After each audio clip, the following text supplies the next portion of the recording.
서프라이즈를 통해서 미래 세계를 다녀왔다고 하는 물리학자 알비렉에 관한 이야기가 소개되어서 큰 충격을 주고 있다. 1940년대 2차 세계대전이 한창 진행되던 시기에 한 병사가 USS 엘드리지오에 탑승한 후 시간여행을 통해서 미래 세계를 갔다 왔다고 한다. 바로 그 주인공은 하버드대학 물리학자 출신인 알비렉이라고 하며 그는 2차 세계대전이 한창 진행되었던 1943년도에 실시된 필라델피아 실험을 참여해서 시간여행을 통해서 미래의 세계로 이동해 한동안 살다가 다시 돌아왔다는 것이다. 과연 인간이 시간여행을 해서 미래의 사회로 갔다 올 수가 있겠는가? 정말 공상과학 만화에나 나올 법한 꿈 같은 이야기가 아닐 수 없다. 그런데 여기 실제로 필라델피아 실험을 통해서 미래 사회에 2번씩이나 다녀왔다고 주장하는 사나이가 있어서 소개해보기로 한다. 연도 7월 20일 미국에서 투명한 배를 만드는 실험인 필라델피아 실험이 실제로 행해졌다고 한다. 필라델피아 실험은 2차 세계대전 당시에 독일군의 레이더를 피하기 위한 투명한 전함 만들기 위해서 미군에서 실시한 프로젝트였다. 미국이 자국의 전함을 적에게 들키지 않고 적의 해안에 침투해서 적군을 일망타진할 목적의 투명한 배 만들기 위한 프로젝트가 바로 필라델피아 실험인데 레인보우 프로젝트의 일환으로 실제로 이루어졌던 실험이었다. 차 세계대전 당시 미국은 고도의 잠수함과 막강한 전함들을 만들어 배치했던 독일의 해안가의 레이더에 포착되지 않고 침투하기 위해서는 독일군의 레이더나 수병들에게 발각되지 않는 투명한 전함이 필요했다. 미국은 2차 세계대전을 빨리 끝내기 위해서는 독일군에게 보다 더 효과적인 공격이 필요했는데 적군의 레이더에 포착되지 않고 접근해서 적의 아지트를 초토화시킬 수 있는 전함의 개발이 필요한 때였고 이러한 요구를 충족시키기 위해서 1943년 7월 20일 미국 플로리다주 해군기지에서 필라델피아 실험을 전격 실시한 것이다. 투명한 배를 만들기 위한 필라델피아 실험의 포인트는 가공할 만한 강력한 전자기장을 발생시켜서 특정 대상물 주위에 빛을 구부려서 해당 물체가 보이지 않게 하는 것이 원리라고 한다. 실험을 위해 동원된 USS 엘드리지오에는 엄청난 전자기장을 발생시킬 발전기와 변압장치들이 가득 실려 있었고 100명이 넘는 수병들과 기술자들이 승선했고 이 엘드리지 구축함의 테슬라 코일을 작동시켜서 실험을 실시했다고 한다. 년 7월 20일에 실시한 제3차 필라델피아 실험에서 매우 놀라운 결과가 나타났다고 한다. 실험 장치를 가동하자마자 엘드리지오는 필라델피아 해안에서 감쪽같이 사라져버렸다. 그리고 이렇게 없어진 엘드리지오는 10분이 지난 후에 필라델피아 해안에서 400km나 떨어져 있는 영국의 노포크 항구에 다시 나타났다고 한다. 필라델피아의 해안가에서 순식간에 사라졌던 그 배가 영국의 또 다른 해안가 항구에 유유히 나타남으로써 수많은 사람들에게 엄청난 놀라움을 안겨줬던 것이다. 이렇게 10분 만에 다시 나타난 엘드리지오 내부에도 놀라운 변화가 발생했다고 한다. 필라델피아 실험으로 엘드리지오에는 1500억 볼트의 전류가 흘렀다고 하며 엄청난 전류의 방생으로 인해서 많은 수의 선원들과 배 안의 항포, 기계 등이 녹아버렸다. 원래 USS 엘드리지오에는 176명의 수병과 5명의 과학자 등 총 181명이 탑승해 있었는데 실험 실시 후에 다시 나타난 그 배에는 오직 21명의 사람들만 살아있었다고 한다. 181명의 승무원 중에서 40명의 사람들이 전기감전과 화재로 사망했고 120명의 사람들이 감쪽같이 사라져버렸다. USS 엘드리지오에서 사라진 120명의 사람들은 도대체 어디로 사라진 것일까? 이렇게 120명의 사람들을 감쪽같이 사라져버리게 했던 필라델피아 실험은 미국 정부로부터 극비사항으로 분류되어 오랫동안 아무에게도 알리지 못하게 했고 숨겨져 왔다. 그런데 43년도에 실시된 이 필라델피아 실험에 의해서 물리학자 알비렉이 실제로 엘드리지오에 탑승했다고 한다. 하버드 대학 출신의 저명한 물리학자인 알비렉은 청년 시절인 1943년도에 실제로 필라델피아 실험에 동원된 엘드리지오에 탑승했었다고 한다. 엘드리지오에 탑승한 후에 갑자기 엄청난 성광과 충격파가 전해지면서 그는 곧바로 기절해버렸다. 그리고 잠시 후에 알비렉은 다시 깨어날 수 있었는데 그가 다시 깨어난 곳은 바로 미래의 세계였다고 한다. 그는 필라델피아 실험으로 1943년도에서 194년 후에 세계인 2137년의 미래 세계로 가 있었다고 한다. 그리고 얼마 후에 다시 큰 충격이 느껴지더니 그는 다시 1943년도로 돌아오게 되었고 또한 알비렉은 또다시 실시한 필라델피아 실험으로 또 다른 미래 세계로 가게 되었는데 이번에는 2749년의 미래 세계로 가게 되었고 그 미래의 세계에서 2년의 시간을 보낸 후에 다시 1943년도로 돌아올 수 있었다고 한다. 이처럼 알비렉은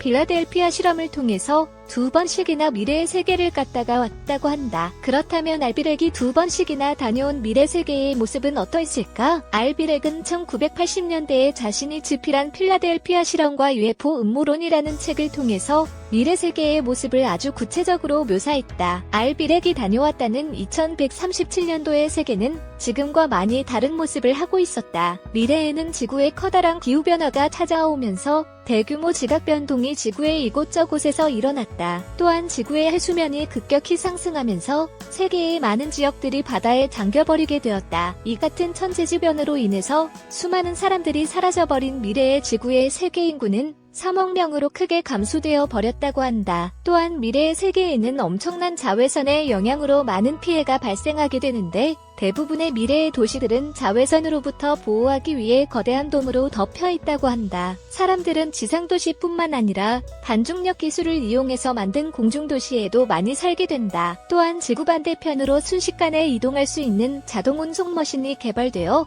자신이 원하는 지구의 이곳저곳을 순식간에 갈 수 있는 편한 세상이 된다. 미래의 세계는 완전 컴퓨터 시스템으로 자동화되어서 중앙본부에서 모든 일들을 컴퓨터로 통제되는 시스템으로 바꾸게 된다. 중앙본부에서 생존에 필요한 모든 식량이나 상품들을 전 세계인들에게 공급하기 때문에 사람들은 더 이상 일을 하지 않아도 잘 살 수 있는 세상이 된다. 이처럼 미래의 세계는 생계에 필요한 모든 것이 풍족하게 공급되기 때문에 미래의 사회에서 사람들은 더 이상 돈에 대한 갈망도 없고 화폐도 필요 없게 되며 은행도 존재하지 않는다. 그렇기 때문에 흉악한 범죄나 절도, 사기 같은 범죄도 사라지게 된다. 이렇게 전 세계가 자동화된 단일형 중앙통제 시스템으로 바뀌어서 각 나라를 통제하는 정부도 존재하지 않게 된다. 오직 세계의 중심에는 모든 사람들을 관리하고 필요한 물자를 공급하는 중앙통제본부가 존재하는데 이곳은 권력기관이 아니라 세계인들에게 복지 혜택을 베풀고 필요한 재화를 공급하는 중앙서비스센터의 역할을 하는 곳이며 세계 정부 비슷한 곳이라고 한다. 전 세계가 단일 네트워크로 연결된 중앙통제, 중앙공급 시스템으로 모든 것들이 풍요롭게 공급되고 관리되는 아주 편리한 세상이 되어 사람들은 더 이상 돈을 악착같이 벌기 위해서 노동을 하거나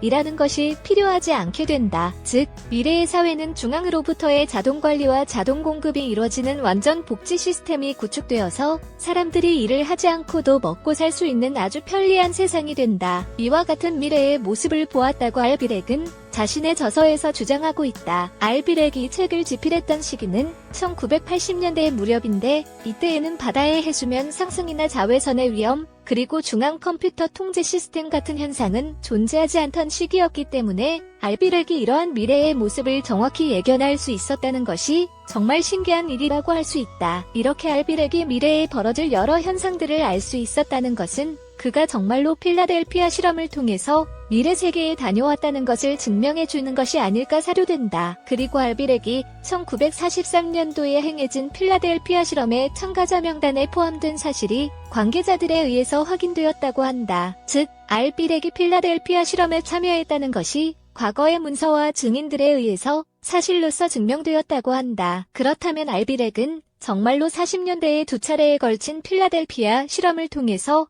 미래의 세계로 다녀왔다는 말인가? 참고로 필라델피아 실험은 1943년도에 총 3차례에 걸쳐서 실시되었다고 한다. 필라델피아 실험이 끝난 이후에도 미국 정부는 비밀리에 몬탁 프로젝트를 실시했다고 한다. 미국 정부는 뉴욕주에 있는 몬탁 공군기지에서 1942년부터 1981년까지 몬탁 프로젝트를 실시했는데 몬탁 프로젝트는 필라델피아 실험의 후속 실험으로 공간이동과 시간이동을 연구하고 실험하는 비밀 프로젝트라고 하며 알비렉이 몬탁 프로젝트에도 참여했다고 한다. 그런데 80년대 후반 몬탁 프로젝트에 참여했다는 많은 과학자, 기술자들의 증언이 쏟아져 나오면서 몬탁 프로젝트가 세상에 널리 알려지게 되고 크게 이슈화되자 미국 정부는 몬탁 프로젝트를 중단했다고 한다. 몬탁 프로젝트의 전신인 필라델피아 프로젝트에는 미국의 뛰어난 물리학자 아인슈타인과 천재 과학자로 알려진 니콜라 테슬라, 그리고 컴퓨터의 이진법을 개발한